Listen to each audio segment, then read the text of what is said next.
কমপক্ষে 4টি আলোচিত মামলার রায় দেওয়ার কারণেই সাবেক প্রধান বিচারপতি এবিএম খায়রুল হকের প্রতি বিএনপি ক্ষুব্ধ হতে পারে বলে মনে করেন আদালত সংশ্লিষ্টরা। 4 দলীয় জোট সরকারের আমলে 2005 সালে বিচারপতি এবিএম খায়রুল হক ও বিচারপতি এটিএম ফজলে কবিরের হাইকোর্ট বেঞ্চ 5ম সংশোধনী অবৈধ ঘোষণা করে রায় দেন। আর গত বছর আপিল বিভাগের 6 বিচারপতি একমত হয়ে কিছু পর্যবেক্ষণ সাপেক্ষে ওই রায় বহাল রাখেন। এই রায় আমার লিখতে 6 মাস লাগছে, রাত দিন পরিশ্রম করে। এই রায় লেখার সময় তখন রমজান মাস ছিল, সারা রাত জেগে আমি রায় লিখতাম, একদম ফজরের নামাজ পড়ে শুতে যেতাম। পঞ্চম সংশোধনের রায়টা হলো ওই যুগের সাথে তাল মিলিয়ে আইনের ব্যাখ্যা বদলাবার একটা অন্যতম প্রধান, একটা উৎকৃষ্টতম উদাহরণ। জাজমেন্টসগুলো এত মূল্যবান, আমাদের এই অবৈধ ক্ষমতা দখল থেকে বেরিয়ে আসা সাংবিধানিক প্রক্রিয়া পুনঃপ্রতিস্থাপন করবার ক্ষেত্রে একটি মূল্যবান একটি অবদান রেখেছে। তত্ত্বাবধায়ক সরকারের আমলে 2009 সালের 21শে জুন বিচারপতি খায়রুল হক ও বিচারপতি মমতাজউদ্দিন আহমেদের সমন্বয়ে হাইকোর্ট বেঞ্চ স্বাধীনতার ঘোষক হিসেবে বঙ্গবন্ধুকে স্বীকৃতি দেন।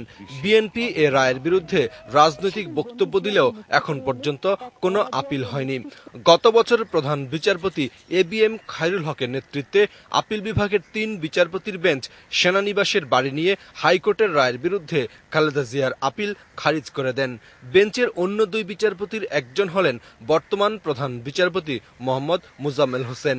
সবশেষে গত 10 মে সে সময়ের প্রধান বিচারপতি খায়রুল হকের নেতৃত্বাধীন আপিল বিভাগের 7 বিচারপতির বেঞ্চ সংখ্যাগরিষ্ঠ মতামতের ভিত্তিতে সংবিধানের 13শ সংশোধনীকে অবৈধ ঘোষণা করেন।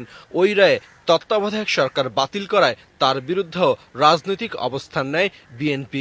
টাকা নিয়ে ওই রায় দিয়েছে, এটা আমি কখনোই বিশ্বাস করি না। এইভাবে টাকার বিনিময়ে সুপ্রিম কোর্টের রায় হয় না। খায়রুল হক এখন চিফ জাস্টিস নেই, তাকে আমরা ক্রিটিসাইজ করতে পারি, কিন্তু যারা ঘুষ নিয়ে রায় দিয়েছে এটা বলাতে আবার কন্টেম্পট অফ কোর্ট হয়ে যায় আস্তে আস্তে। এবং খায়রুল হক কোনো অন্যায় করতে পারে এটা আমি বিশ্বাসই করি না।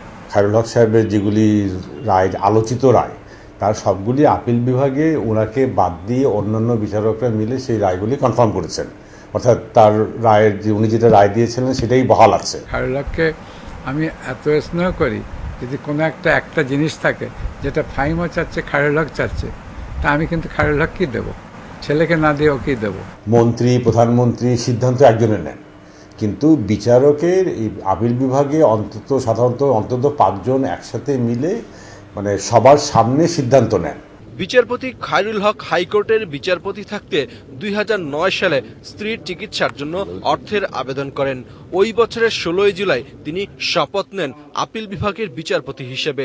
জুলাই মাসের শেষের দিকে তিনি প্রধানমন্ত্রীর ত্রাণ তহবিলের টাকা পান। এর 14 মাস পর খায়রুল হক প্রধান বিচারপতি হন। তবে এখন প্রধানমন্ত্রীর ত্রাণ তহবিলের অর্থ সাহায্য নিয়ে বিতর্ক ওঠায় বিচারপতিদের নিজের বা পরিবারের চিকিৎসার খরচ মেটাতে একটি নীতিমালা করার তাগিদ আদালত সংশ্লিষ্টদের। মাসুদুল হক, এটিএন নিউজ, ঢাকা।